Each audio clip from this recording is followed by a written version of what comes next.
بسم اللہ الرحمن الرحیم۔ سب سے پہلے تو میں آپ سب لوگوں کو شکریہ ادا کرتا ہوں کہ آپ اس محبت سے تشریف لائے۔ بڑے عرصے بعد کسی مسئلے پہ، عوامی مسئلے پہ کوئی بات ہو رہی ہے۔ آج کی یہاں ہمارا اکٹھے ہونے کا مقصد نہ کسی ایک پرسنالٹی کے لیے ہے، نہ کسی ایک پرسنالٹی کے خلاف ہے۔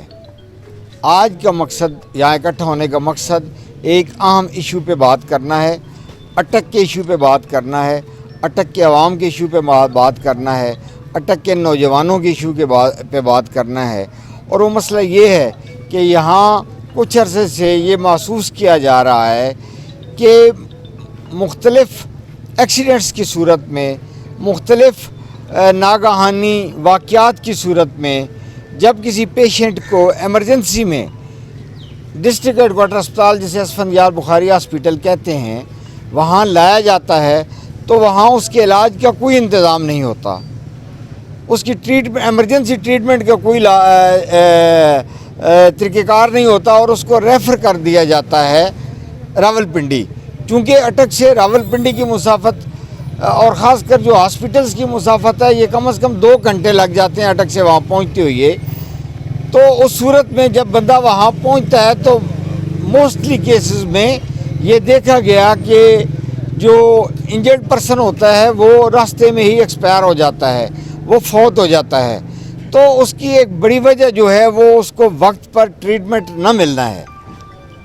اب یہ ایک انتہائی شرم کی بات ہے کہ یہ 1904 میں یہ ضلع قائم ہوا، 1904 میں یہ اسپتال قائم ہوئی، اور آج 120 سال بعد بھی ہم اس سٹیج پر کھڑے ہیں کہ یہاں پر کسی ایمرجنسی کی صورت میں ہمیں مریض کو پنڈی لے جانا پڑتا ہے۔ اٹک کے اسپتال میں اس کی کوئی سہولت نہیں ہے۔ تو یہ سہولت جو مہیا کرنا یہ کس کا کام ہے؟ یہ سہولت مہیا کرنا حکومت کا کام ہے۔ ہم ہر روز شور مچا رہے ہیں کہ جی ہیلتھ کارڈ ہے، ہم ہر روز شور مچا رہے ہیں کہ ہم نے یہ ہاسپٹل بنا دی۔ یہاں کے جو منتخب نمائندے ہیں، خاص کر جو یہاں کے منسٹر صاحب ہیں، میں ان پر کوئی تنقید کیے بغیر انہیں یہ احساس دلانا چاہوں گا کہ یہ وہ لوگ مر رہے ہیں جن لوگوں نے آپ کو ووٹ دیے ہیں، یہ وہ بچے مر رہے ہیں جن بچوں کے والدین نے آپ کو ووٹ دیے ہیں۔ کیا اس لیے ووٹ دیے گئے؟ کیا اس لیے محبت آپ لوگوں سے کی گئی کہ اس کے نتیجے میں یہ ہو کہ ان کے بچے سڑکوں پر مر جائیں، ان کے بچے اسپتالوں میں لے جاتے ہوئے راستوں میں مر جائیں، اس وجہ سے ان کا علاج نہ ہو کہ جی ہماری ڈسٹرکٹ ہیڈ کوارٹر اسپتال میں کوئی ایسا طریقہ کار نہیں ہے؟ اس کے علاوہ میں نے خود ایکسپیرینس کیا ہے، میں نے خود تجربہ کیا ہے، میرے ساتھ اپنے ساتھ یہ ہوا ہے کہ میں اپنے بھائی کو اس ہاسپٹل میں لے کر آیا تو یہاں کے جو ڈاکٹر صاحب تھے انہوں نے وہ ایک ٹنچر سا لگا کر کہہ دیا کہ جی آپ گھر چلے جائیں۔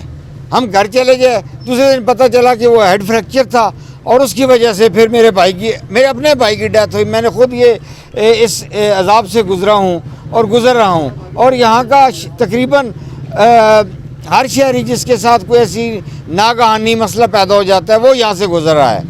تو اب ہم نے، میری ٹیم نے اور ہم نے یہ فیصلہ کیا ہے کہ ہم اس مسئلے کو جب تک کہ اٹک میں یہ ایمرجنسی، آج ہم پہلی دفعہ یہ بات کر رہے ہیں، بڑے ہمبل طریقے سے بات کر رہے ہیں، آپ کو احساس دلانے کے لیے بات کر رہے ہیں، لیکن اگر اس پر عمل نہ ہوا ہم اس چیز کو فالو کریں گے اور انشاءاللہ آپ سب میری مدد کریں گے۔ ہم نے اس سے پہلے جن مسئلوں کو فالو کیا ان مسئلوں کو ہم نے، یہ سارے آپ دوست جانتے ہیں کہ ان کو پایہ تکمیل تک پہنچایا۔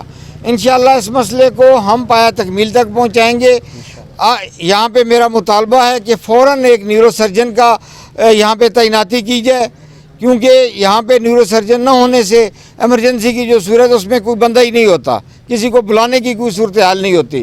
تو اس لیے ہم یہ الٹیمیٹم دے رہے ہیں کہ آج سے پورے آپ کو 2 مہینے دے رہے ہیں، 2 دن نہیں رہے، 10 دن نہیں دے رہے، مہینہ نہیں دے رہے، 2 مہینے دے رہے ہیں۔ اگر 2 مہینے میں اٹک کی ایمرجنسی درست نہ ہوئی تو پھر احتجاج ہم کریں گے، پھر ہمارا حق ہوگا کہ ہم آپ کی خامیاں جو ہیں وہ اٹک کے عوام کے سامنے لائیں، پھر ہمارا یہ حق ہوگا کہ آپ جو کچھ کر رہے ہیں اسے اٹک کے عوام کے سامنے لائیں۔ تو اس لیے آج صرف ایک اس ایشو پہ بات کر رہا ہوں کہ آپ پچھلے ہفتے دیکھیں، یہ وقار شاہ صاحب کا مرڈر ہوا، اس سے دیکھیں یہ ایم پی اے صاحب کا ہوا ناگانی واقعہ ہوا، اس سے آپ ایک دیکھ لیں، کل پرسوں ایک رفیق صاحب کا ہوا، وہ یہ نہیں، یہ کسی میں اس لیے کہہ رہا ہوں کہ یہ کسی ایک مخصوص انسان کے لیے بھی نہیں ہے اور کسی مخصوص انسان کے خلاف بھی نہیں ہے. ہم ایک وہ ایشو جو کہ یعنی یہاں جو بچہ مرتا ہے یا نوجوان بچوں کے موٹر سائیکل کے ایکسیڈنٹ ہوتے ہیں، آپ ہسٹری نکال کر دیکھ لیں تو آپ کو پتہ چلے گا کہ کتنے بچے راستے میں جاتے ہوئے سڑکوں پر مر گئے. یہاں پہ چونکہ کوئی فیسلٹیز نہیں ہے، فیسلٹیز مہیا کرنا کس کا کام ہے؟ گورنمنٹ کا کام ہے. جب تک کہ گورنمنٹ یہ فیسلٹیز مہیا نہیں کرے گی یا نیورو سرجن نہیں آئے گا، یہ آپ دیکھیں نا کہ یہ ٹراما سینٹر لگا ہوا ہے، آگے گاڑی کھڑی ہے اور یہ بند ہے، ٹھیک ہے، اسے ہم ٹراما سینٹر کہیں گے یا ہم اسے کار سینٹر کہیں گے؟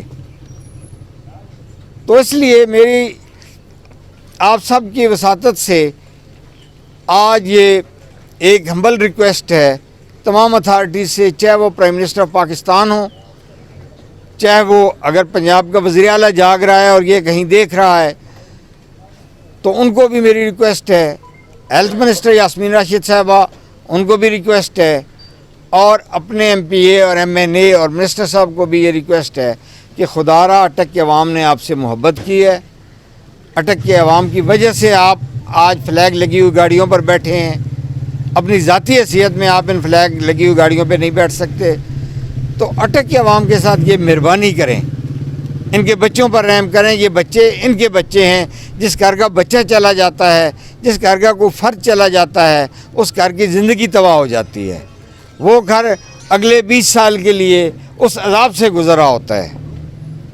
تو آج کے لیے ہاں یہ ہے کہ اگر یہ نہ ہوا تو پھر چونکہ ہمارے وزیر اعظم کو چولی پھیلانی بڑی اچھی طرح آتی ہے، انہوں نے ہمیں سکھا دی ہے، تو ہم سب چولیاں پھیلا کر بازار میں نکل جائیں گے. جو آپ بات کر رہے ہیں یہ تو اور تکلیف دہ بات ہے کہ اتنی بڑی ہاسپٹل میں الٹرا ساؤنڈ کے لیے لوگوں کو مہینوں کے لیے ٹائم دیا جاتا ہے، ایکس رے کے لیے لوگوں کو مہینوں کے لیے ٹائم دیا جاتا ہے. ایکس رے تو اب ایسی چیز ہے جو آپ جائیں تو کھوکھوں پر بھی آپ کو مل جاتے ہیں، اگر وہ ڈسٹرکٹ ہیڈ کوارٹر اسپتال میں نہیں ہے تو پھر اس سے بڑی افسوس کی کیا بات ہے. تو میں نے تو یہ خود تجربہ کیا ہے کہ جب شام کو آپ ایمرجنسی میں کسی کو لاتے ہیں، دن کو تو آپ کو ٹائم ہی نہیں ملتا کہ آپ کسی اچھے ڈاکٹر صاحب سے کسی بندے کا کوئی کسی لیول کا کوئی طبی معائنہ کرا لیں، یہاں ممکن ہی نہیں ہے. لیکن یہ چونکہ ایک بات سامنے آئی، اس آپ کی وساطت سے اس کو ہم حکمرانوں تک پہنچانا چاہتے ہیں. جی اس بات کو ہم ان لوگوں تک پہنچانا چاہتے ہیں جو اس کے ذمہ دار ہیں کہ گورنمنٹ کا کام ہے کہ یہاں سہولیات مہیا کرے. فنڈز دینا کس کا کام ہے؟ جس طرح آپ نے کہا کہ کروڑوں روپے رینوویشن پر لگ گئے لیکن ایمرجنسی پہ کوئی نہیں لگے، یار ان میں سے کچھ لاکھوں روپے آپ ایمرجنسی پہ لگا جائے یا ایک نیورو سرجن کم از کم تعینات کر دیں.